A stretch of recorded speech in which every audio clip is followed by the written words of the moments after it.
dia itu gerakin tangannya dulu, tuh tangan tuh, ya pas mabuk, iya, keren ya, maksudnya bagi saya itu ilmu pengetahuan lah, saya nggak ngelihatnya mesti cuma teknologi ya, teknologi, prosesnya apa, pokoknya berarti ono gitu kan. Cuma arem bahas itu pengetahuan saya nggak nyampe tentang pengilmuan. Karena cuma 31 hari tadi ya. Ya, walaupun akhirnya diceritain, adalah diceritain ini prosesnya ini. Sebenarnya kalau kita bicara sih, like kita wong Jawa ya, kita orang Jawa mungkin ngomongnya kayak kita komunikasi sama Ratu Kidulnya lah. Oh, kayak danyangnya gitu ya. Gitulah, gitu kayak prosesnya kayak gitulah. Sak derenge nglajengaken mirsani video sak jangkepipun, kula aturi kapurih nutul tombol subscribe supados mboten ketinggalan video salajengipun. Kagem kemanfaatan video menika, monggo dipun like, komen, lan ugi share. Mugi panjenengan sedaya pinaringan seger waras, bejo donya bejo akhirat, rahayu rahayu rahayu sagung dumadi.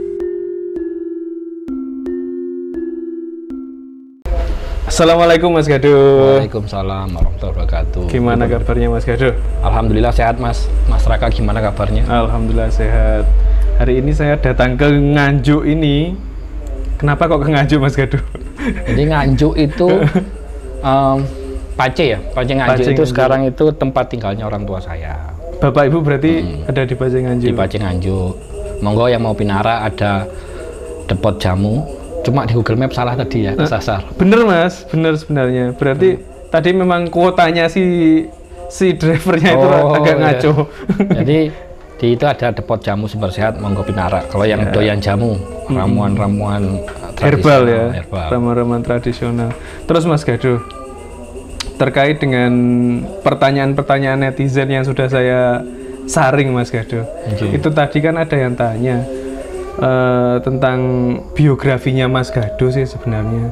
Mas Gaduh ini kelahiran mana, terus profesinya apa sebenarnya, kok bisa seperti ini gimana gitu Mas Jadi Gaduh? saya itu kelahiran di sebuah puncak gunung dan profesi dukun. Enggak Mas, enggak serius lah, serius banget lah. Ya, saya itu kelahirannya di Malang, di Kepanjen. Jadi Kepanjen itu lereng Gunung Kawi. Lereng Gunung Kawi. Saya lahir di sana. Kebetulan saya lahir sampai SMA itu memang di Malang. Kemudian hijrah di Bandung, kuliah di Bandung, terus kerja di Jakarta, terus sempat di Jogja yang rame rumah Eyang itu, terus ke Jakarta lagi sampai 2016 baru saya hijrah ke Jawa Timur lagi di Sidoarjo sekarang. Profesinya apa? Karena kalau merunut dari zaman saya kuliah, dari sejak tahun 2000 tuh saya memang di bidang apa ya, pendingin dan tata udara.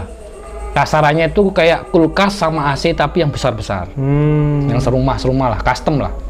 Pengendali udara gitu ya? Pengendali, betul. Jadi kayak pengendalian.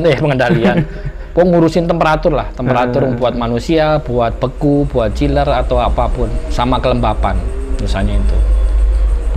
Berarti apa Mas? Teknisi ya, bukan? Kontraktor saya. Kontraktor. Dulu di Prinsipal lama, tapi semenjak 2018 saya nyoba usaha sendiri di konsultan sama kontraktor di bidang pendingin dan tata udara. Jadi kalau kemarin yang lagi rame itu kita kena musibah COVID, kan lagi banyak itu masalah ruang isolasi, itu saya kerjakan ruang isolasi, ruang operasi OK, terus buat saringan filter udara buat COVID, itu segala macam, buat penyimpanan vaksin, itu kerjaan saya. Mantap. Kok berbau pendingin sama tata udara. Berarti bisa bekerja sama Mas Gaduh ya, mungkin untuk teman-teman yang boleh membutuhkan, termasuk pendingin kamar mayat. Pendingin kamar mayat juga? Wah itu luar biasa teman-teman, kapan-kapan lah cerita kalau itu. Kalau pendingin kamar mayat itu enaknya pengadaan baru, kalau maintenance ya tahu sendirilah. Masih ada mayatnya? Masih ada mayatnya, jadi ya kalau mayatnya masuk, kita tarik, kita harus masuk ke lorongnya, menurin koilnya, ya aromanya, dan namanya rumah sakit, itu dikerjakannya harus, kalau maintenance itu banyaknya di tengah malam, karena biar suaranya pekerjaan itu tidak mengganggu pasien-pasien. Jadi tengah malam, walaupun rumah sakitnya kamar mayatnya agak jauh, bukan masalah suara sih, biasanya karena itu bawa-bawa peralatan, bawa-bawa material itu biar nggak keganggu kan. Kalau melihat rumah sakit pas musim siang kan ganggu. Rame. Jadi ngerjain malam, bayangin kalau sendirian. Loh, sendirian Mas Gaduh ngerjain? Terkadang kan dibatasi Mas. Ya kita saving cost juga. Misal nih ada problem apa di mana di kota mana, masa kita berangkatin orang banyak-banyak kan? Ternyata kerjanya cuma sepele ya, sepele sih sebetulnya, cuma tapi ya memang harus ngeluarin mayat ini segala macam. Nah, ya itu wes mulai kepancing untuk bertanya-tanya tentang mayat. Tapi saya penakut tuh asli. Penakut ya? Berarti juga takut sama mayat Mas Gaduh ya? Iya, wedi mati maksudnya. Oh. Soalnya aja oke soalnya. Terus Mas Gaduh. Pripun? Berarti itu tadi kalau teman-teman ingin bekerja sama dengan Mas Gaduh seputar pengendalian udara atau apa jenenge Mas? Pendingin. Pendingin udara. Dan tata udara. Jadi kayak refri dan AC lah. Nah, refrigerator. Berarti AC. Bisa menghubungi Mas Gaduh lewat bisa. Instagramnya ya. Instagramnya apa Mas Gaduh? Gaduh pribadi. Gaduh pribadi. Untuk lapor delok ya. Janganlah. Kan beda. Lapor delok ini profesi saya sejatinya inilah. Oh, di Gaduh pribadi teman-teman. Followernya berapa Mas Gaduh? Sedikit, masih di bawah 100, sedikit lah. Dikit pokoknya, nanti join aja sedikit. Siap. Terus Mas Gaduh, nah terkait dengan profesi jenengan yang katanya tadi menata ruangan udara. Termasuk ruangan mayat juga ditata sama jenengan, itu pernah nggak terjadi hal mistis ketika di ruang mayat Mas Gaduh? Lah kalau hal mistis sih banyak, cuma yang paling berkesan Wes? Yang paling berkesan itu sebetulnya adalah ya tempat mayat di kota A lah, jangan nggak usah disebutin. Nggak usah disebutkan. Itu sebetulnya yang berkesan itu rata-rata yang kita bukan pengadaan baru, yang maintenance gitu. Maintenance-nya juga maintenance yang kalau maintenance rutin itu enak Mas. Kalau maintenance rutin itu kan unitnya nggak masalah, kita bisa ngatur lah, bisa ngatur kontak-kontakan dulu. Pas lagi kosong kapan, maksudnya mayatnya lagi sedikit atau apa. Tapi kalau namanya breakdown maintenance itu kan posisi kalau tiba-tiba problem isinya banyak. Nah, itu salah satu aja ya. Saya ngalaminnya itu posisi yang kayak itu loh, korban-korban kecelakaan, pembunuhan, tapi yang Mr. X yang nggak dapat. Yang nggak ada identitasnya. Yang sudah agak lama kan otomatis dan disensor mulai pembusukan ya. Bukan pembusukan, ada yang aduh ini agak nanti silakan kalau mau disensor.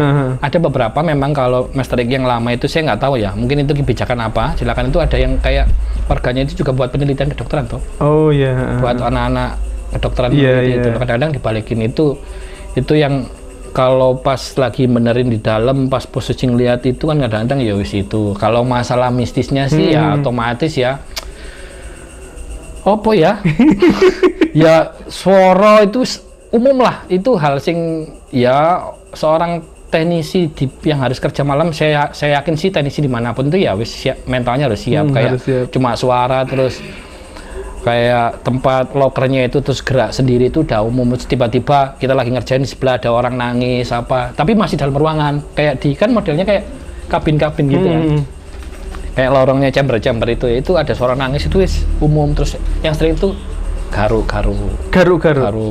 itu kerasa kan kalau kita di chamber yang satu terus sebelahnya kayak garuin, sebelahnya yang mayat ya Mas, terus krok ya takut lah ya, pasti takut, kaget sih kalau kaget menangkut. Cuma karena mungkin wis kita sering ya mau nggak mau ya wis dianggapnya wis umum lah. Karena bagi orang engineer, orang yang biasa logik, kita sih mikirnya sih lebih takut nggak makan daripada takut itu, karena mikirnya kita nggak mungkin lah sampai bunuh kita atau apa itu ya. Karena dimensinya sudah beda ya mungkin. Satu lagi, gimana? Yang paling parah itu saya pernah ngerjain itu sama lagi problem itu, ini mohon maaf, orang mengira memang meninggal wajar, ternyata meninggal korban itulah, korban pembunuhan. Teluh. Itu gimana Mas Gaduh? Jadi saya waktu itu berdua sih, untungnya berdua waktu itu. Jadi kita ngerjain di situ, terus dia itu nangis, kayak orang nangis. Saya cek dong sama temen, lu nggak denger, wis santai lah kita ngerjain. Temen saya tuh masuk, aku tetap di ruangan, tapi nggak ikut masuk lorongnya. Di itu ya mungkin saya halu sih, cuma saya tuh dengernya bukan nangis kayak orang cerita. Dia cerita gini. Maksudnya cerita bahwa aku diginiin, intinya diteluh lah, cerita gini sama si A. Daripada waktu itu saya tampung aja, saya mikirnya daripada nanti jatuhnya jadi fitnah atau apa, saya tampung. Kita kerjain sampai besok paginya, terus kebetulan besok paginya itu kayak mau diambil itu loh mas, mau diambil keluarga atau apa gitu loh, ngambil keluarga. Saya ceritain karena nyebutin nama. Saya cuma cerita, saya cuma ngomong saya nggak ngomong kalau ini benar-benar dari ini, saya cuma ngomong siapa tahu saya halu lah gitu. Saya sampaikan. Terus, akhirnya ya pihak keluarganya cerita, oh iya memang benar ada masalah gini, masalah harta. Tapi saya nggak mau ikut campur di situ. Cuma saya mikirnya waktu itu, oh iya yo. Maksudnya saya mikirnya, wih kok serem dong gitu aja. Berarti sih curhat sama jenengan gitu. Iya, cerita. Itu berarti satu lorong berapa mayat Mas Gado? Tergantung. Jadi sebetulnya itu satu mesin, kita bikin satu mesin itu untuk 2 tempat, atas bawah. Tapi mesin itu bisa kayak kulkas ditempel-tempel gitu loh. Kayak freezer ya, gitu. Tergantung ruangan. Satu ruangan ini bisa jadi berapa banyak nih? 2 kali berapa panjangnya. Terus sampean saat membenerin berarti harus melewati mayat-mayat ini? Iya, kalau problemnya di dalam kan kayak koil dalamnya itu ya otomatis mayat kita tarik dulu, kita benerin dalamnya. Tapi tetap tetap berdampingan dengan mayat saat membenerin koil itu? Mau nggak mau. Keren. Wedi gak makan. Wedi gak makan ya. Daripada itu dulu lah zaman tukang servis, karena saya basicnya engineering. Saya basicnya sebelum di akhir-akhir aja, saya di 2012 itu di business development, di sales lah. Karena sebelumnya saya itu teknisi, benar-benar teknisi. Masuk ke lapangan teknisi. Jadi kalau teknisi. Tapi untuk akhir-akhir ini berarti nggak masuk ke lapangan Mas Gado? Tapi enak, masuk ke lapangannya itu yang mulai mau pembangunan. Bukan ya problem pun, tapi yang kan sudah ada teman-teman lah. Kalau zaman dulu kan, pokoknya sebelum 2012 itu saya itu benar-benar teknisi, dibuang kemana-mana lah. Nggak di Indonesia aja kan, kalau teknisi kan dibuang ke luar negeri pun segala macam harus siap kan, harus kemana aja harus siap. Jadi kalau konflik yang apa orang bilang metafisika, yang mistis apa ya hubungannya nggak hantu lokal jadinya. Ya sembuhlah orang bilangnya hantu. Tapi pernah berarti dibuang ke luar negeri? Kemana Mas Gado? Saya itu Asia habis lah ya. Asia habis, insya Allah Asia habis. Terus Mas Gado, ketika sampean dibuang paling jauh itu saya di kemarin sempat ada teman suruh bahas dimutasi gitu aja. Dimutilasi. Bukan dimutasi mas, kayak hari ini ditempatkan gitu. Kan kalau yang teknisi problem itu kayak hari ini ada komplain, dapat 3-2 hari, kalau nggak butuh visa langsung berangkat. Kalau Asia Tenggara kan langsung nggak butuh visa, tapi kalau yang butuh visa paling seminggu baru berangkat. Jadi ya nggak iso milih. Berangkat di sana kayak diantah, namanya orang servis itu diantah berantah. Namanya pabrik itu kan nggak pernah dalam kota. Kalau nggak di pinggiran, di hutan. Kalau power plant itu di hutan. Saya itu paling jauh itu kalau teman-teman bisa buka, silakan googling, itu namanya di Antigua. Antigua itu kalau sisi kanannya dari pulau-pulaunya kecil banget. Satu negara itu cuma 60.000 penduduknya. Negara mana itu mas? Antigua itu sebelah kanannya itu masuk laut Atlantik Selatan. Selatan. Yang orang bahas Bermuda itu. Tapi kalau kirinya dia masuknya, kalau di peta yang lihat kirinya itu dia masuknya Caribbean, Laut Caribbean. Wih, Pirates of Caribbean ya. Jadi kalau orang mau membahas kayak Bermuda apa ya, sama harus tahu ngelewati gitu. Saya nggak mau bahas, kenapa? Semakin kita tahu itu kita semakin bodoh. Izin mau bahas. Karena saya tinggal di sana, saya tahu penduduk lokal itu seperti apa. Kalau kayak di desa Harlim namanya kecil itu, saya harus jalan kaki kan ke project, memang kotanya kecil. Itu mereka ritual kayak voodoo-nya apa saya tahu. Cuma mau cerita lo ini nggak tegel loh mas. Kalau teman-teman yang lain kan bahas segitiga Bermuda lah. Aku tuh tahu nekono, butuh fotonya aku ada ini fotonya. Cuma karena saya ngetinggal di sana cuma 31 hari, nggak lama sih. Itu aja ngerasa yang ilmu pengetahuannya tipis banget ya, gak berani lah bahas itu. Terus cuma kalau yang paling ekstrim tetap Asia. Sebentar, karena Desi tadi kan dekat sama segitiga Bermuda yang katanya ekstrim untuk mistisnya Mas Gado ya. Malesin. Gorono. Ora tak gorono. Pas dek kono ketemu opo ae? Kalau saya sana, maksudnya kono enek pocong pura? Enggak ada. Apa Mas Gado? Enggak ada. Kalau sana memang Ya aku ngomongnya kalau kita ngomongnya ya konok gorong lah, jin umum lah. Konok gorong. Konok gorong saya ngomongnya kan kalau jin, wewe, pocong itu kan konok gorong. Bentuk manifestasi penampakannya kan sesuai apa yang kita pikirkan. Akhirnya kan karena kita kebiasaan pocong, kalau kita nggak ada dasar ilmunya kita kan tetap pocong. Sebenarnya tapi kalau dasar ilmunya ada dasar ilmunya kita ngelihatnya ya wis, ya cuma blegere goib kayak gitulah. Jadi ada yang wujudnya misal nyun sewu, ada yang modelnya binatang setengah-setengah wong, ya segitu aja wong. Terus karena saya jadi menjelang maghrib, saya itu ngeri, paling ngeri kalau ngeri saya di sana, paling ngeri saya di sana, bukan apa-apa, karena di sana saya nggak dengar suara adzan.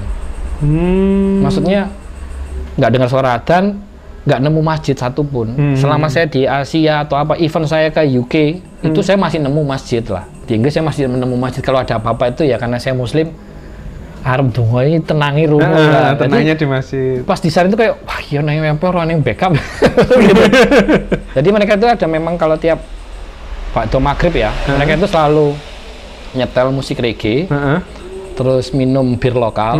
Mereka itu kayak ada ritual. Ritualnya berarti malah minum-minum Mas. Minum bir lokal. Saya itu kan orang nggak percaya. Saya sama ya adalah pemuka ketua adat apa yang orang tuanya sana ditunjukin lo boneka ya, ini orang mabuk ya, kena negara ini melok gerak aku udah tenanan berarti aku di situ langsung lihat berarti voodoo tenanan ya maksudnya gini. Boneka voodoo Mas ya?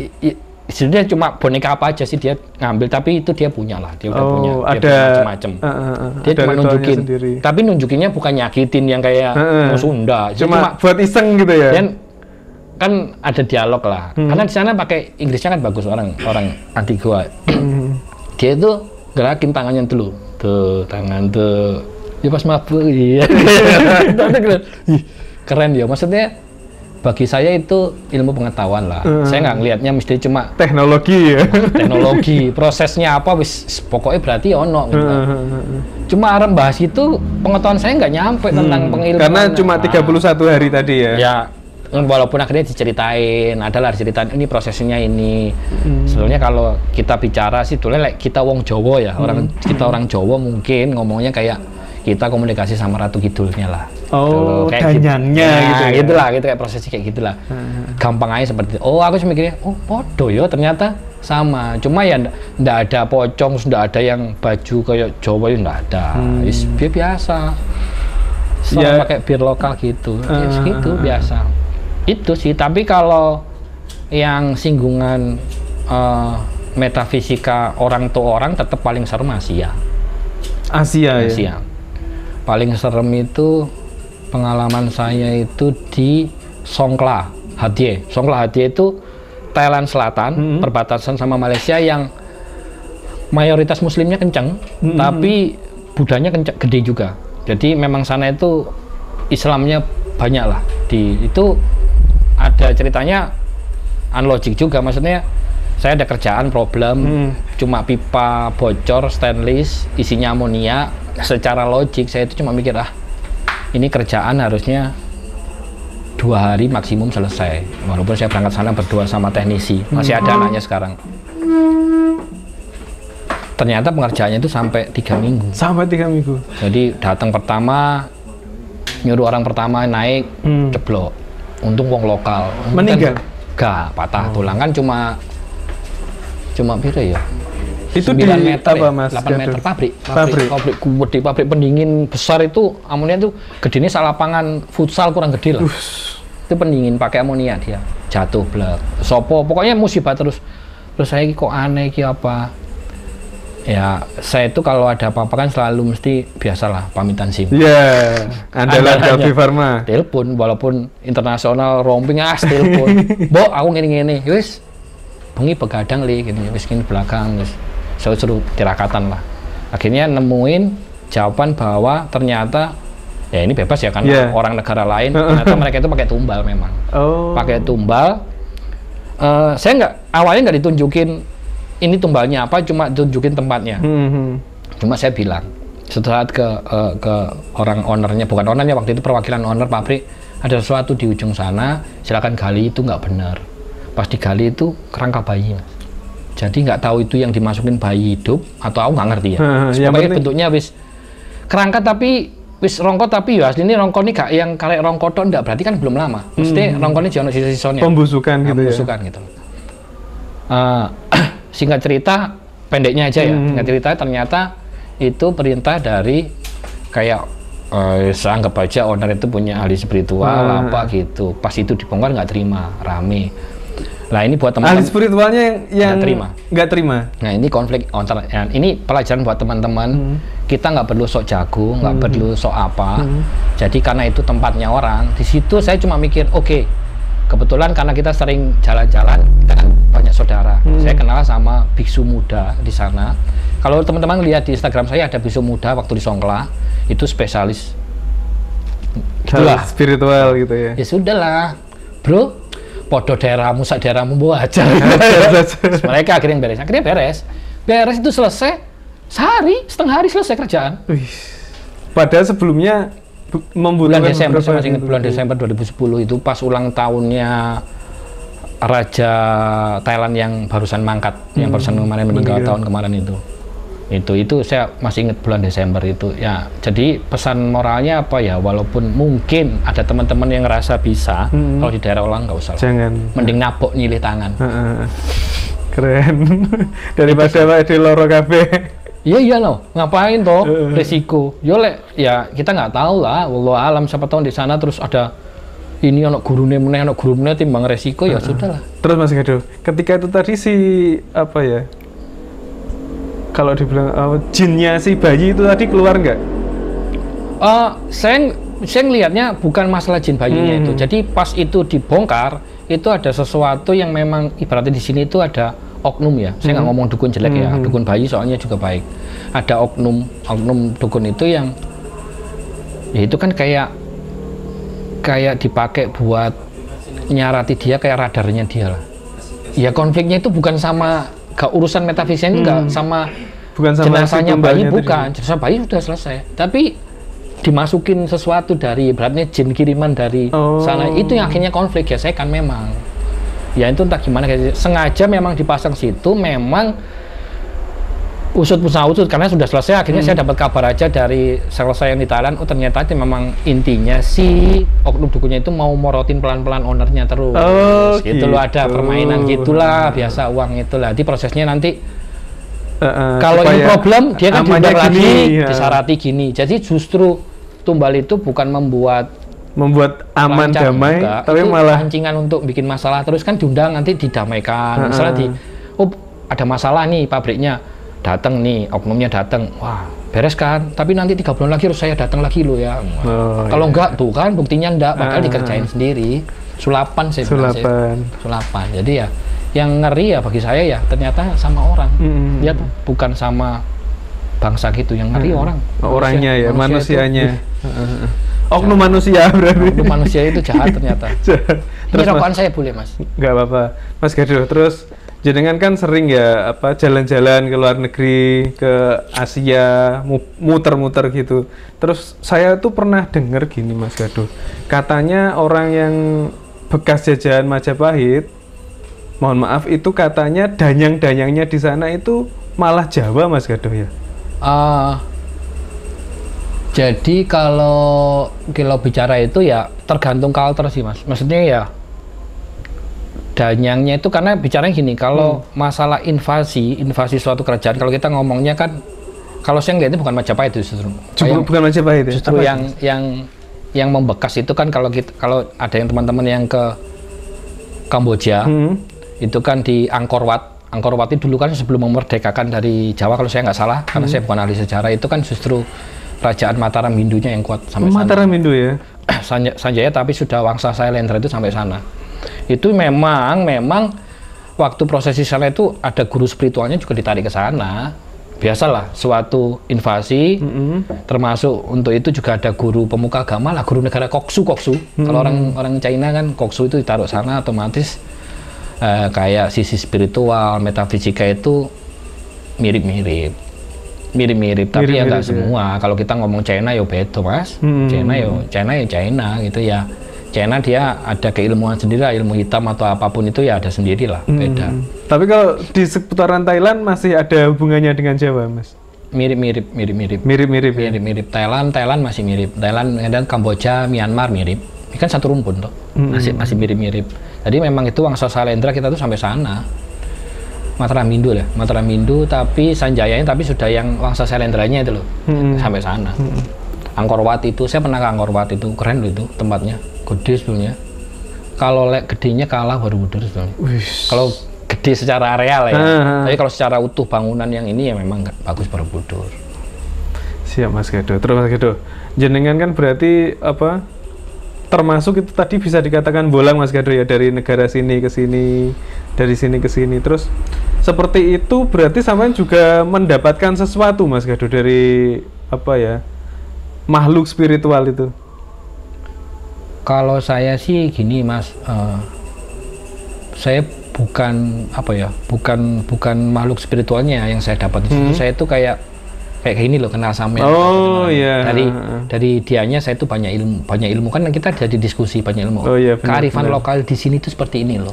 Jadi ibaratnya gini lah, sebetulnya logiknya gini lah segampangnya, kita segoblok-gobloknya kita mau coba untuk menyembuhkan orang kena santet, kita harus tahu cara kerja orang santet. Gitu benar. Jadi ibaratnya waktu di sana saya ketemu misal nih di Kamboja gini segala macam. Oh, mereka itu sering pakai ritual kayak gini loh, Mas Gadu ngomong gitu misalnya.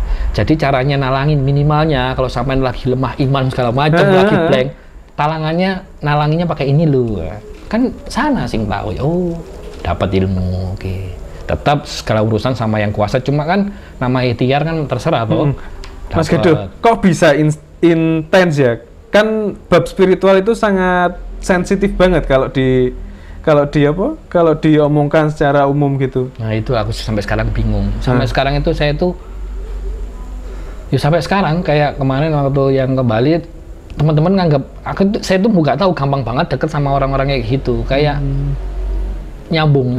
Saya itu malah saya cerita aja. Padahal kan sebenarnya kayak hal rahasia ya yang ditutup-tutup. Saya punya pengalaman justru malah dulu waktu saya di tahun 2000, saya ke Jakarta itu zamannya teman-teman yang mungkin seumuran saya ngerasain KRL ekonomi yang masih belum AC, yang sampai naik-naik di atap. Saya itu tinggal waktu itu di Kalibata. Saya itu pernah punya, saya anggap guru beliau ini. Saya punya guru, dia itu tukang sol sepatu. Tukang sol sepatu di daerah kota.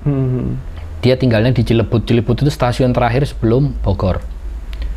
Saya ngeliat orang itu aneh, akhirnya saya ngobrol tiap di kereta bareng. Akhirnya saya itu selalu nggak turun di stasiun Kalibata tempat saya, tapi sampai bablas sampai Cilebut ke rumahnya. Akhirnya setelah saya kenal, ini Mas sakti, ini ilmu agamanya, dia orang dari Ternate tidur di sana. Tapi Muslim, alhamdulillah Muslim. Ternyata ibaratnya kalau saya boleh bicara mungkin orang yang kalau boleh mengatakan kayak orang sekarang kayak waliullah tapi nyamar gitu. Itu kalau soal ilmu yang kita anggap buah itu akhirnya saya buktiin, maksudnya ini orang tapi masih mau jalanin pekerjaan tukang sol sepatu. Tapi kalau lagi ngajarin akhirnya, tapi setelah 6 bulan ya, setelah saya intens dia 6 bulan itu baru mau ngomong ya. Wah itu yang kita umum sulapan itu saya pernah buktiin, kayak saya kepepet mau pulang naik kereta terakhir dari Cilebut ke Kalibata. Pak, ini kereta terakhir nih. Dia cuma tanya, di sini ke stasiun butuh berapa? Ya kalau lari naik ojek butuh 15 menit. Cuma ngambil garam sebat, biar mandek udah. Belum. Saya cuma, tenanan yo kayak gini ya. Tak pikir itu di film-film tenanan.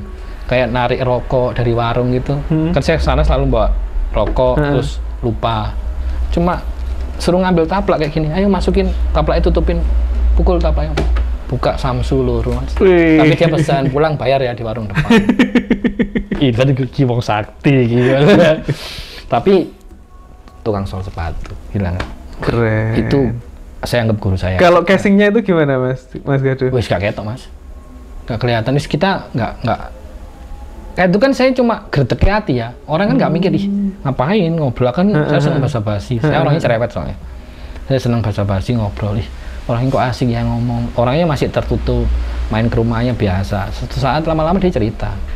Oh soal kayak Ya kalau di Islam harus kayak gini, apa masalah spiritualnya apa. Bagi saya yang Seperti masih kotor syariat sekali marifat itu kan, ya sebenarnya ajaran tasawuf lah ya. Saya masih lari-larinya ke situ. Cuma, wah ini orang ini terus namanya saya itu orangnya nakal dari dulu saya nakal. Saya kayak tanya kayak tanya berhenti. Pak awal nih kayak awal bulan pertama, Pak kuntilanak itu ada nggak sih? Dia selalu bilang nggak ada Mas Kado. Jadi setelah 2 bulan 3 bulan saya tanya terus, akhirnya lama mau tahu kuntilanak. Duduk dulu tepuk dengerin suara apa ini? Wah suara burung Pak, dengerin lagi. Ih suara cewek Pak, itu lihat di pohon dulu. Ih ongkang bisa sakti gila. Jadi